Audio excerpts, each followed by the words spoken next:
Okay, so first question about technology and books also being a form of receptivity. I don't think the Situationists necessarily would find as much problem with reading, but I think people that follow the Situationists, that kind of took their critique and kind of ran with it, would see a problem with reading, because they would also see it as being put into a receptive mode, and that it is still an alienation from the real world. I think that you can look at it in a matter of degrees, whereby a reading a book still calls for you to be a participant in that activity, because you need to construct what the words are saying as images in your mind. Whereas watching television or watching a movie does not require that. It shows you everything exactly as the producer wanted you to see it.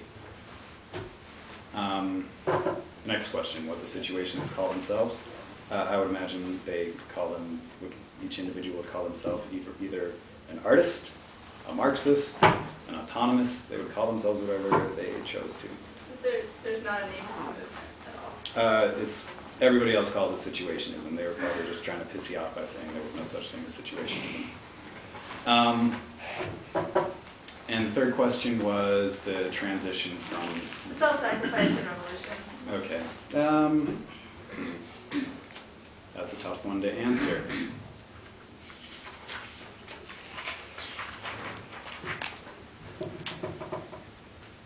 I would say that, that of course a certain degree of self-sacrifice is implied, but not the radical self-sacrifice that is proposed by, say, Christianity, when they say, like, no, you need to have total self-sacrifice because the paradise will come in the hereafter. Or the, even authoritarian socialists who think that there needs to be total self-sacrifice in order for the revolution to be attained, because after that then we will see the realization of justice or what have you. That to make an absolute statement to say there can be no self-sacrifice, I don't think works, but I think it's a matter of degrees. Is there an approach to sort of ethically adjudicating what's appropriate? I would say what the individual finds appropriate. I don't know, though. Greg. Oh, Will had his hand up earlier. I was just going to say, I wonder if it's, maybe Situationists do really focus on desires a lot. I don't know, I've never read anything by any of them, but it seems like it's almost more important to focus on values, like what are bourgeois values, what are working class values, and as a result of living in a capitalist society, we kind of internalize bourgeois values, so we do think it is important to maybe have a big house, or drive a car that's nicer than our neighbor, and all these different things. And so I think if in a more egalitarian society, or in after a revolution, for example, the idea is that people's values would radically change when the mode of production changes, and that we'd have better values where we'd actually care for each other. We'd be more interested in making sure that everyone had what they needed to survive, that people had health care or whatever, as opposed to primarily being concerned with getting rich, or getting plastic surgery or different things like that. This is a little bit related, and it's along this question. For the spectacle, I believe you said that it was a prevailing mode of social life, which then in turn justifies the already made decision for that mode of life.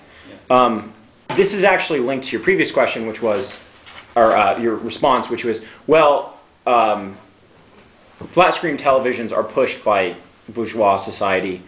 And if you'll forgive me for being the dogmatic orthodox Marxist, in Marx there's a distinction made between the base and the superstructure, right? Which it seems that the Situationists seem to buy, which is there's a base, which is our actual mode of economic production, when we go to the factory, what sort of house we live in, what sort of food we live in, that is itself a pure economic consideration, right? Our exploitation by capital, the imperialist wars, et cetera, et cetera. But then there's also a superstructure, which is the entire legal, social, political, artistic construct that arises out of this base. Now, they're not causally linked, right? the superstructure has some autonomy from the base. Just like, right, there's plenty of movies in which corporations are the bad guys, but still function to serve capital. If the superstructure, or if the base of producing flat screens for the sake of a superstructure of distributing puerile television is itself a bourgeois construction, why is not, and again, I'm sorry, this is an unfair way to couch it, but this is the way it seems to me, why is then an elitist, self-important bourgeois ideology which fundamentally rejects, it seems, the actual consciousness of the mass, right? Their ability to know, in fact, what is best from them. Why is that construct of the superstructure then independent of bourgeois production when it not only comes from not just a bourgeois society, but in fact, right, most of the Situationists, Guy Debord especially, right, had a bourgeois background. What then separates that ideology from the plasma television?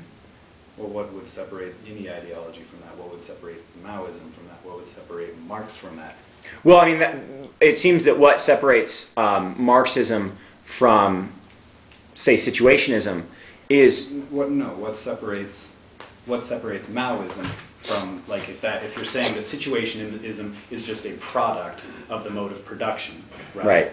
Then so must be Maoism, so must be Marxism, because these are all things that came about after the capitalist bourgeois revolution. Right, but of course, I'm not making the claim that there are true and false desires, right? Bourgeois or, authentic desires, right?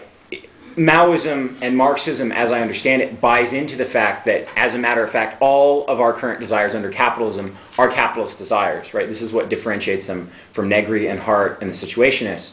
But they, as an ideology, return to the base where, and again, right, not as familiar as you, perhaps you could instantate for me where Situationism returns to the base in a substantive way to alter those fundamental modes of production. To alter the fundamental modes of production. Right. In the dogmatic sense, the base rather than the superstructure. Because it seems like this is focused on superstructure, art, politics. Okay, I agree that the artistic branch was focused on the superstructure. I do not agree that the political aspects are focused on the superstructure. I believe they go right to the base by advocating the abolition of capitalism through the implementation of council communism. I don't see any great divergence from even Marx on that. Do you wanna- No, Jacob? please. Yeah, I can't but help but think about the sort of situation of something like Mardi Gras as opposed to Lent. It's been the case throughout history that there has been these moments under which people can react under what Situationists might call real desires. Not the ability to buy things, but the ability to engage in these sort of bacchanalian revelries that kind of exist outside of it, outside of the sort of regular day-to-day of purchase and, well, you're a slave and this is what you need to do and things like this, right? Specifically in Greece, you had the city Dionysia, which is the festival on which they wheel a giant stone phallus from the Apollonian, Acropolis to Dionysian theories, where we have, just these sort of base pleasures, food, orgy, plays, authentic sort of actions and things like this. But it seems to me like the reason that that's necessary, the reason why that's even desirable, is to reinforce the other 356 days, 354 days or whatever the year. So it seems to me like this notion of these quote-unquote authentic, and you haven't used the word authentic, I'm importing that, but like these sort of authentic events of discovering or getting at the real pleasure only serve or even only generated as a result of the rest of the year. And so in a way, these festivals are necessary. These people with their like sunscreens and stuff like this, right? What happens is they go that, they're like, oh, the bell rang, okay guys, let's go out and show them how we're not a part of the system. And then they take off their clothes and put on a bathing suit and a thing, and then when the second bell rings, they get back to work.